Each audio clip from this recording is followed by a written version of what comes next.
We are rocking and rolling. Welcome to another episode of Elevated. I'm your host, the Elevated Engineer. All right, so it's not gonna be too long of a show tonight.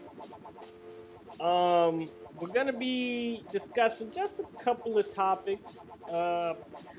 First of all, I want to say, I don't think I had a show this week, did I? No. But, anyways, so just doing some house cleaning, the usual. Gotta do my sound check, which I think we should be all set. We are.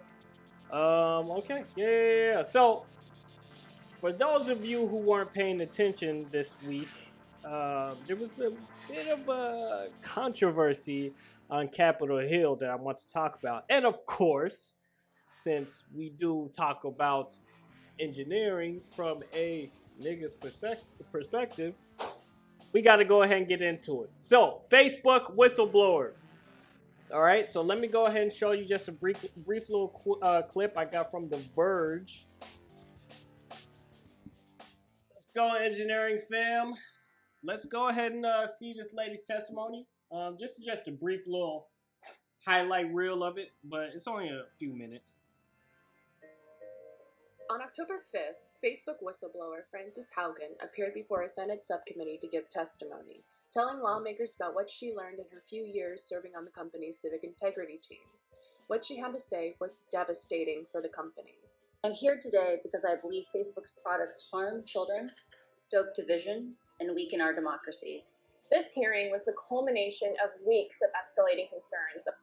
Yeah, I'm definitely going to be stopping, mid video because I want to add some comments because I don't want to forget them like I usually do. Just starting out.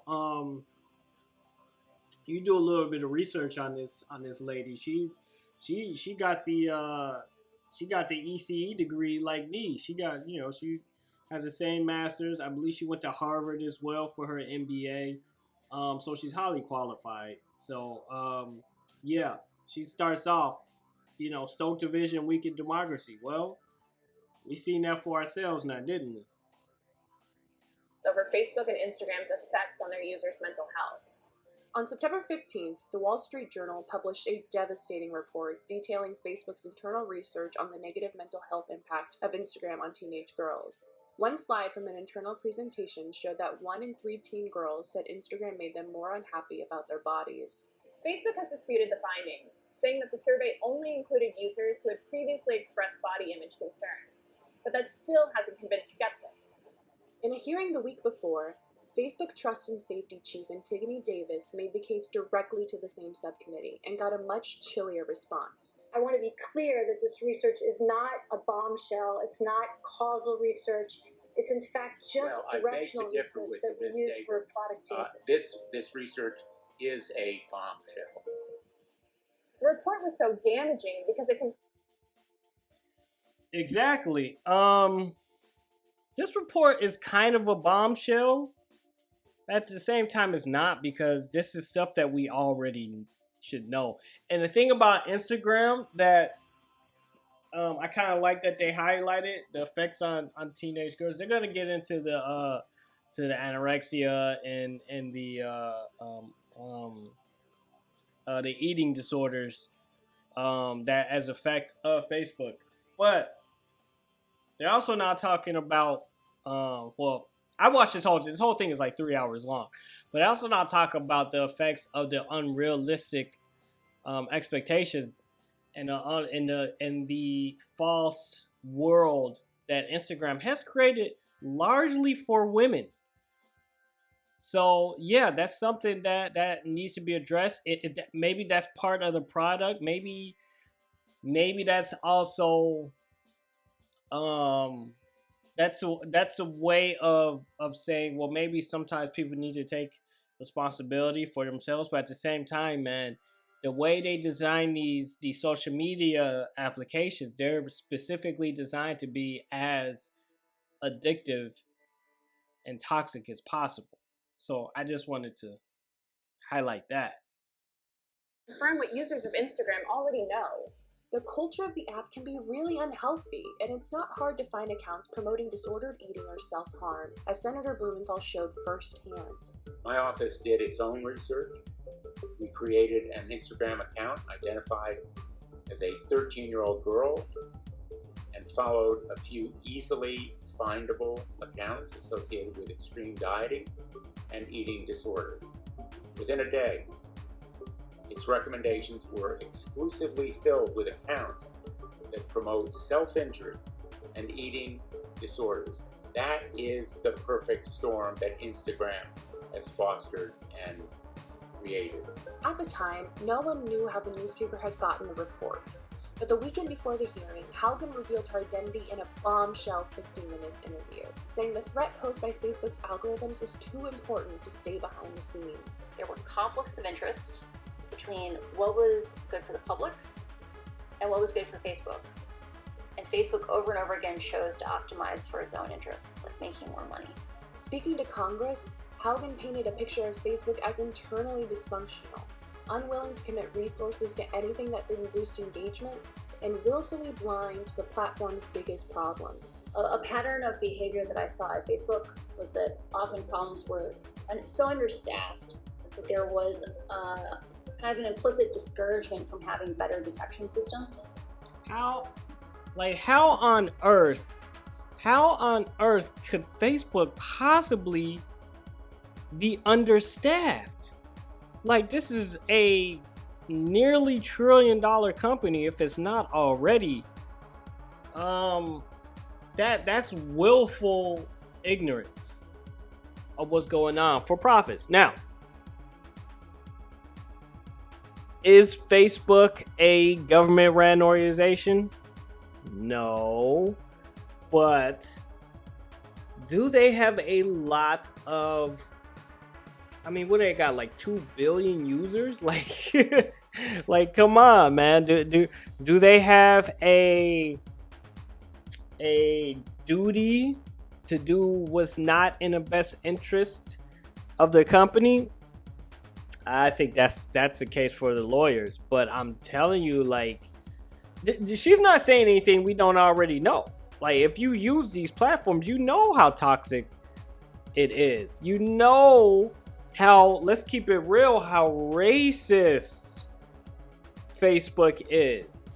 How authoritarian Facebook is. I don't have a Facebook. I do have an Instagram, but I try not to use it as much anymore. But okay, I can go on Facebook right now and see hundreds of videos of black folk getting killed, killing each other, getting killed by police, etc., etc., etc. But if you say the F word, talking about the alphabet group, then they're gonna take your page down. If you say anything about any alternative information about the Jabbington, then they're gonna take down your post, or gonna block you. They're gonna blah blah blah blah blah. Right? Well, you can say nigga all day, every day, nigga, nigga, nigga, nigga, nigga. But you can't say anything really against any other group of people. I mean, so yeah, man, this this company has gotten so big, and Naziberg is so much of a android that I don't know, man. It's at the point where if you have Facebook, Instagram, and don't get me wrong, like, listen, the other social media platforms aren't, I don't think they're as bad as Facebook and Instagram, right? I don't think Twitter is as bad, because Twitter, you kind of have more of a choice of what comes up, whereas Facebook kind of shows you what's popular or what they think you'll like. And they'll just say, the algorithm will produce more content that it thinks you like, because you don't even have to click on stuff anymore. It used to be that you had to click on stuff. Now you can just scroll by it. If you scroll by a video post, that pushes hate or any of these types of topics, especially against black folks, you'll get more content like that. And or if you like, nigga fights, if you just like watching nigga fights on on any type of shit or any type of that type of stuff, Facebook could put more of it on you. Man, it got to the point where I was just blocking people on Facebook because I'm just like, man, I can't have you. And honestly, it'd be Negroes a lot of times, but I was having to block people because they just put up such toxic content. How many times can you watch fights of black people just fighting in the street? Ooh, you got him, man. Yeah, how many times can you do that? So, yeah, man, you really got to be careful with this stuff. I don't think we knew how bad this would be 15 years ago, but it's gotten to the point where, man, the government. I never thought I had to say this. The government might have to step in and start signing some laws, some regulatory laws. There might have to be a social media equivalent of the SEC. I don't know how realistic it is that or not, but yeah. So, for example, I worked, my last team at Facebook was on the counter-espionage team within the threat intelligence org. And at any given time, our team could only handle a third of the cases that we knew about. We knew that if we built even a basic detector, we would likely have many more cases. Haugen warns against the dangers of engagement-based ranking. Basically, any algorithm that promotes content it thinks its users are more likely to respond to. That's what drives extreme and sensational content to the top of your newsfeed. And the only way to fix it is to stop building that kind of algorithm. They've written blog posts on how they know engagement-based ranking is dangerous, but the AI will save us. Facebook's own research says they cannot adequately identify dangerous content. They can't protect us from the harms that they know exist in their own system. Ultimately, Haugen didn't want Facebook to be broken up or shut down. But she said the only way it will get better is if Congress stepped in. These problems are solvable. A safer, free speech respecting, more enjoyable social media is possible. But there's one thing that I hope everyone takes away from these disclosures. It is that Facebook can change, but is clearly not going to do so on its own. It's still hard to say how much impact this will have on Facebook. But over the course of the hearing, lawmakers showed that they were more determined than ever to pass laws governing content algorithms. And if they make good on that promise, it could mean huge changes for Facebook and its users. Here's my message for Mark Zuckerberg. Your time of invading our privacy, promoting toxic content, and preying on children and teens is over. Thank you, Ms. Hogan. We will act. This hearing is adjourned. Thank you. Facebook has not earned our right to just have blind trust in them. Trust is, last week, one of the most beautiful things I heard on the committee was trust is earned, and Facebook has not earned our trust. So yeah, man. What do we all think, engineering fam? Should the government, step in on these types of, I mean, we've all seen the effect that Facebook can have. Like, the January 6th insurrection. Listen, white supremacy has always been here, as long as white people have been here. But we've never had tools like we have now. Like, you can say, oh, the parents should be more mindful and they should pay attention to what their kids are doing. Okay, I don't think most parents of a certain age understand that, like, parents are busy, right? So back in the day, they would just sit us in front of the TV, right? Hey, go watch TV. But the TV turns off back in the day. I'm sure it still does. But the TV cable networks will stop broadcasting, most of them at like 10 or 11 o'clock, maybe 12. Right now you got cable and stuff is on later, but you can still turn off the TV. All right, you can't hide that the TV's on. Okay, you can be on Facebook, Instagram, TikTok, Snapchat, Twitter. I don't think Twitter is as addicting, but you could be on these things at 3 o'clock in the morning, and you wouldn't even know, and then where your parents wouldn't even know, right?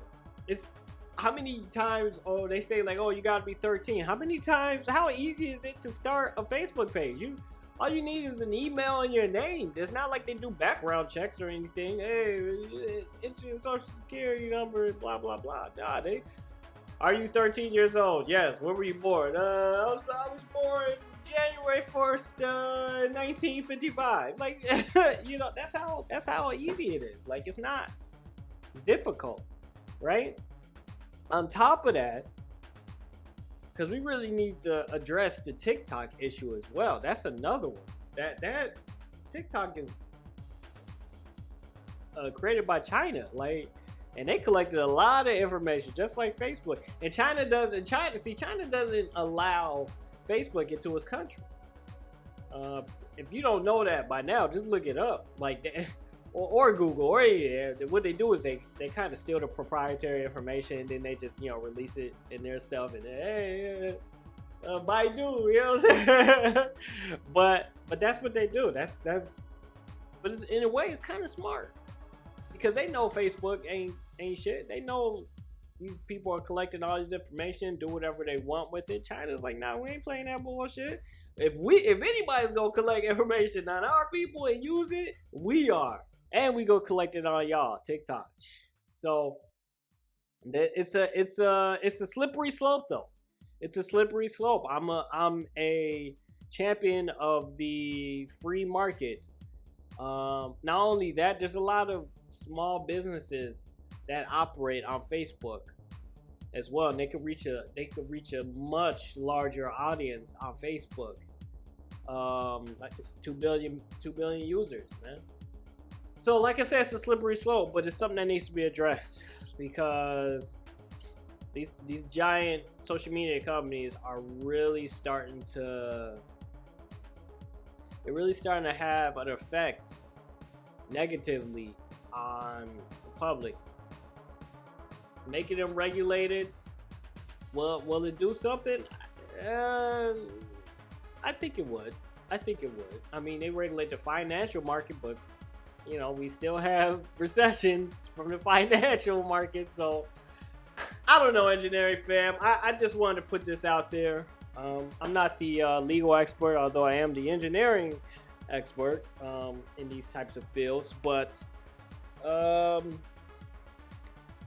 next topic, Dave Chappelle. Oh man, I'm happy about this guy. This guy did he said what we all needed to hear, which is what comedians are supposed to do. And the backlash is exactly what he said would happen. And they're falling right for it. So let's cut to that real quick. I am not saying that to say that trans women aren't women. I am just saying that those that they got, you know what I mean? I'm not saying it's not, but that's like beyond impossible. Tastes like, that's not quite what it is it? It's not blood, that's beet juice.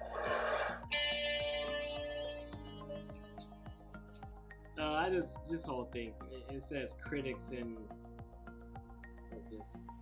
activist groups are slamming Dave Chappelle latest efforts as transphobic. They do this shit every time. So they got this who are these people? The national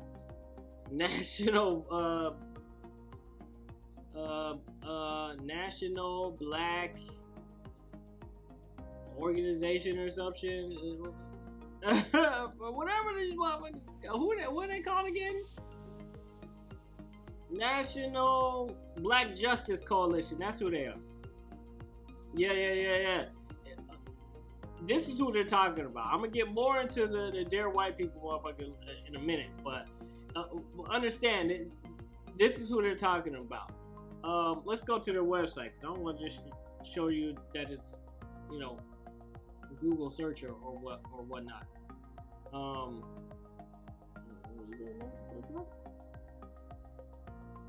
Did they shit crash? Okay. Yeah, I ain't saying.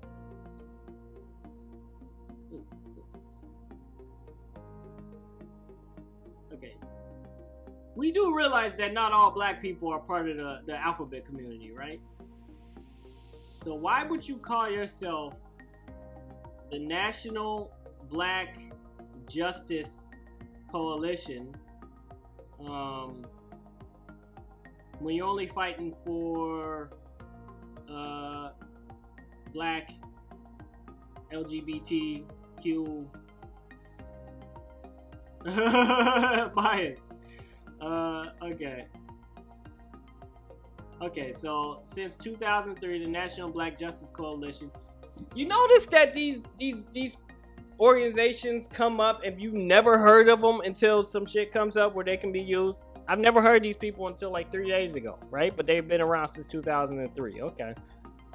The National Black Coalition has been America's leading national civil rights organization dedicated to the empowerment of black, lesbian, gay, bisexual, transgender, queer, and same gender loving LGBTQ plus SGN. Okay. People, including people living with HIV/AIDS, which last time I checked, you don't need to be part of the alphabet group to have HIV or AIDS. Okay. Through coalition building and federal policy change, research, education, blah, blah, blah. Our mission is to end racism, homophobia, and LGBTQ bias and stigma. Okay. Nothing about heterosexual black people who make up the vast majority of black people, but okay, no problem. Cool. But again, I've never heard of this group until the Dave Chappelle special, which is fascinating, right? So let's keep watching this. But that's what they're talking about.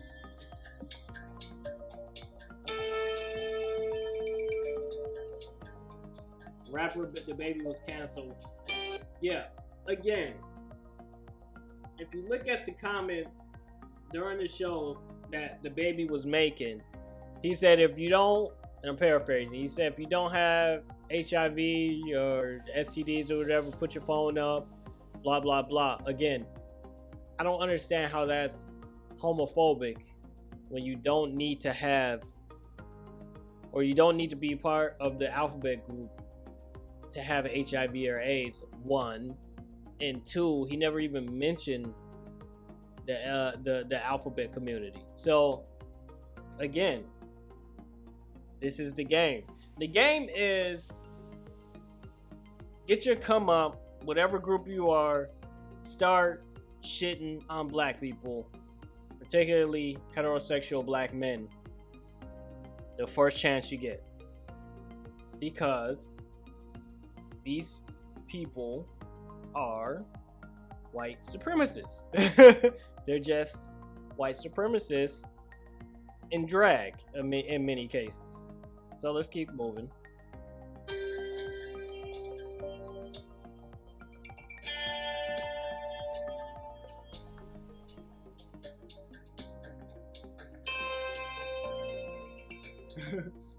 In our country, you can shoot and kill an N-word, but you better not hurt a gay person's feelings.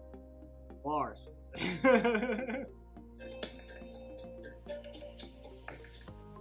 Now, this is Jocelyn Moore. I hope I'm pronouncing her name right. Executive producer of Netflix's Dear White People, is one of many who spoke out. Now, that is fascinating.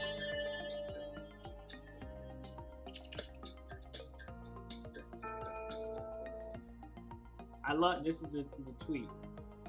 I love so many of the people I work with at Netflix, brilliant people and executives who have been collaborative and fought for important art. but I've been thrown against walls because I'm not a real woman. Well, you're a trans woman, so I've had beer bottles thrown at me, so Netflix, I'm done. Has the government ever labeled trans people as 3/5 of a human being? No? Okay. Has the government ever, I don't know, legally enslaved people because of, you know, being a trans person? No. Okay, well, so he's never done. So the government's never done that, huh? That's interesting. It's very interesting, and it also highlights something that was kind of in the back of my mind, but I never kind of put together until now. That show, Dear White People, fucking sucks. Okay, they had the movie. The movie was okay. It was okay. But then they had the series on Netflix. I got through about maybe 2 or 3 episodes. I'm like, this is ridiculous. It was about every, you know, trope of zaddy chasing, you know, of course the alphabet community. Like, the show was terrible. I don't even think black folks watch it like that. I ain't never heard black people like, yo, did you watch Dear White People? Nah, man, that shit is terrible. But it all makes sense now. So this person, Jocelyn Moore, I hope I'm saying her name right, but is a showrunner for that. And it now makes sense now. Like, oh, I understand why that show sucks now, because it's ran by white people. She's showrunner. She's basically an executive producer, which means, you know, it's her money that's going up, and she controls the direction of the show. But yeah, it makes sense. And this, if you watch The Closer, it's called The Closer. It's on Netflix. Go watch it. They doing exactly what Dave Chappelle said they was gonna do. He said they go punch down, because this is what they do. They punch down on black people, because this is what every group of people does when they come to America, or they finally get recognized by America or whatever. They punch down on black folks, because you can't be American without oppressing black people. And by saying Chappelle should be canceled for jokes, and he literally went around a room and made jokes about every group of people in there. He said specifically, my jokes aren't anti, you know, LGBTQ. Is actually going against white people. It's the truth. So yeah, I think it's kind of interesting how these so-called marginalized groups, they start marginalizing black folks the first chance they get. You got to cancel. You got a white showrunner of a show called Dear White People, which is a show about black people, with black actors, and the first chance this person gets, this person tries to censor a black man. Come on, you were thrown against walls, okay? You were thrown against walls. You try being black for a day. You was find that throwing against walls is the least of your problems. Okay? Ask George Floyd. He was thrown on the ground, wasn't he? I haven't seen the equivalent of that. I haven't seen my trans George Floyd moments. Largely because the whole alphabet community is being run by mostly white men, or former white men, and they became trans women. But a lot of it's just white people doing what they always do. So yeah, fuck that. I'm rocking with Chappelle. I'm gonna probably watch the special again because it was hilarious. He had some jokes that were bars that you didn't even know they were bars. One that I actually like is he was talking about, he was like, yeah, I was stuck in the house and I was watching all these videos of black people beating up Asian people, and I'm like, okay, what videos did you see? And then he was just like, yo, but he kind of transitioned. He was just like, yeah, I had the COVID, but I didn't have any symptoms. And he was just like, yeah, but I was in the house watching videos of black people beating up Asian people, and it was like COVID for me.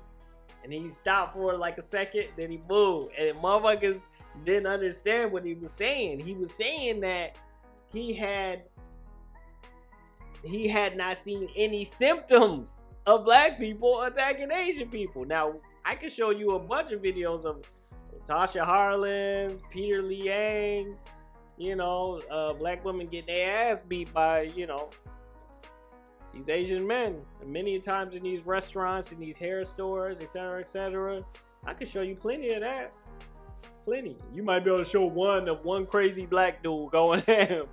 Some poor old Asian lady. Okay, all right, well, you got to see what it is. So, salute to Dave Chappelle. Fuck this person. Fuck this person. Fuck dear white people, because that was some bullshit show anyway. And yeah. So, with that being said, engineering fam, it's gonna be a short fight tonight. We going for Deontay Wilder versus Tyson Fury. It's gonna be a war. We going for Deontay Wilder. Bomb Squad. We going all day. So, all right, engineering fam, be safe. Have a good one. That's it.